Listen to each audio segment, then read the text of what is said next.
Hi guys, welcome to Game Talk. Today we have Yellan. Hi Yellan, how are you? Hi. Good, and you? I'm good. So we saw Ajax Groningen, comfortable win in the arena. It could have been much more, of course. How did you see the game? What are your thoughts about the game? First of all, I wasn't expecting much excitement from this game because we've seen from the past games that if you play attacking football against Ajax, especially when we play at home, that it's just not a good idea. We saw that with Cambuur and we saw that with the other was 5-0. So I did expect Groningen to pull themselves back in their own yard box, 16-yard box. At least for the majority of the game, and that's exactly what happened. So it took us a bit longer to score the first goal than usual. I heard today the average was 15 minutes, so today was a little bit longer. I think overall the first half was not that great, but they made up for that in the second half in creating the chances. And now what to do against these kind of opponents is actually also finish the chances. So all in all, I think a decent game, not spectacular. Yeah, I mean, you're being maybe perhaps, I don't know, are you being too critical right now? Because I agree with you. It could have been much more than 3-0 basically, or 3-0. We had so many chances. Haller could have scored, I think, 4 goals if he was a bit, like sharper. But not only him, there were a couple of players. Tadic had chances. Mazraoui, although he scored, also had a couple of chances. A lot of players really could have been on the score sheet. But can we be this critical at this point, Yellan? Because look, we've been winning 9-0, 5-0, 5-0.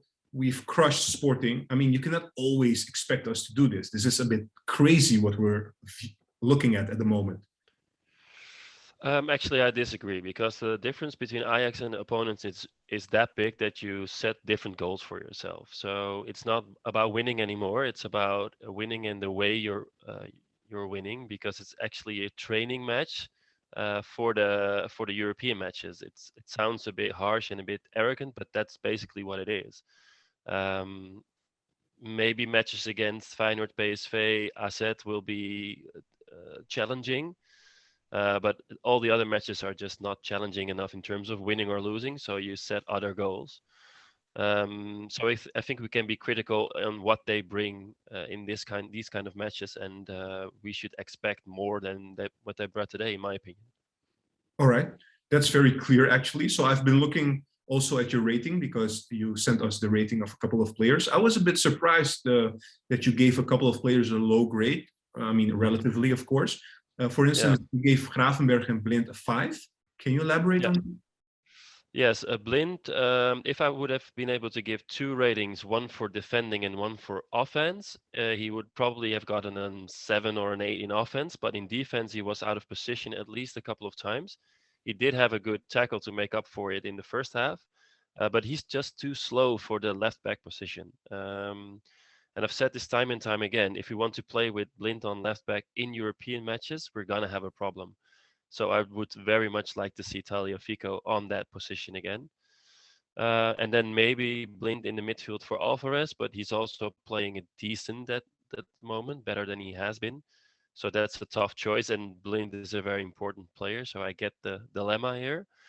But I do think that he's too slow for the left back position. That's why he was giving a 5 from me. Yeah, look, I agree with you. Yeah.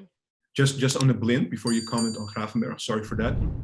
I've been hearing that a lot, of course, and a lot of people share your opinion.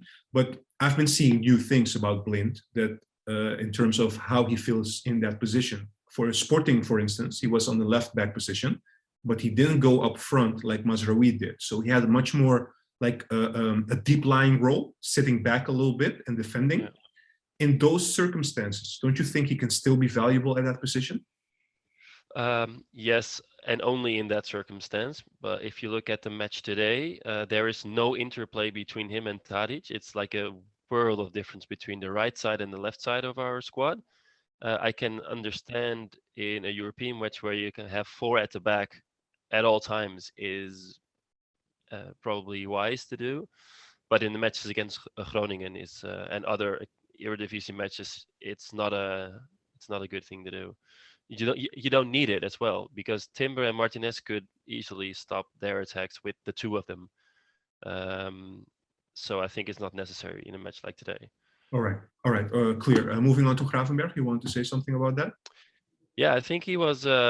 He didn't necessarily play bad, but he was very invisible to me. And with his style of play, it almost looks like he's not up to it. Like he's not really there. I know that it's his style of play, so it's sometimes a bit harsh to criticize him on that. But it just looks very nonchalant. Haller has the same thing a little bit, and when they do not play well, it actually looks worse than it probably is. So maybe I was a bit harsh with his grade, but I would expect more from him, especially when we're dominating the midfield. He was just very invisible to me. Yeah, I Um, understand. I understand. yeah, Look, one more low rating that I want to talk to you about, and then we move on to your man of the match. You gave the coach a 6. Why is that? yeah.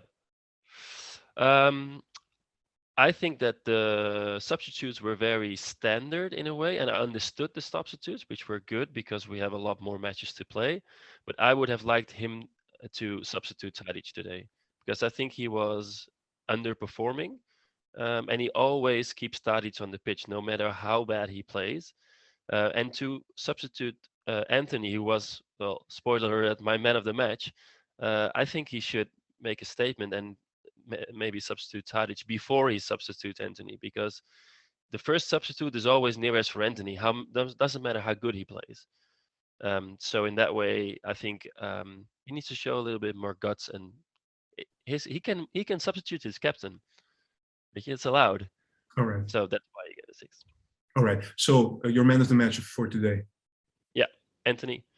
I think he was, besides an assist and a goal, very creative in his chances, and I like his flair. It's suited for Ajax. It's what we like to see from a winger from Ajax, and I like that he has his confidence back.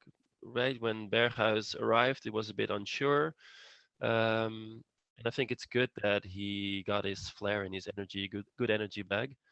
And it also helps that Klaassen was injured, so Berghuis moved to the 10 position, so he got a little bit more room to breathe, and he just grabbed it with both hands, I think, and deserves good goal, creativity, good assist. I like him. Perfect. Look, I just want to finish off or finish this by saying we know that PSV lost today before the game that the Ajax played, so we're moving a little bit away from them. But you also said like there is no match for Ajax earlier in the talk. How do you see this season? We're still early in the season, but how do you see the season going for Ajax? What are your expectations? Are they really sky high, as you mentioned? Um, in the eredivisie, yes, there would have been like a miracle if they don't win the eredivisie.